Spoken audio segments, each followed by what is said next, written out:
क्या आप मेरे मकड़ी पापा हो? नहीं बेटा।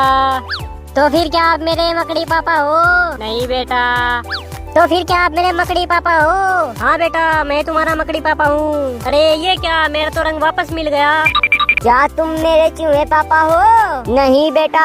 क्या तुम मेरे चूहे पापा हो? हाँ बेटा, मैं ही तुम्हारा चूहे पापा हूँ। अरे वाह बेटा, मेरा रंग तो वापस मिल गया।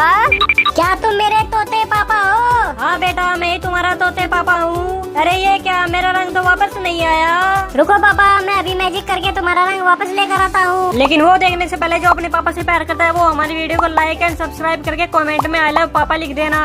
अरे वाह बेटा, मेरा रंग तो वापस मिल गया।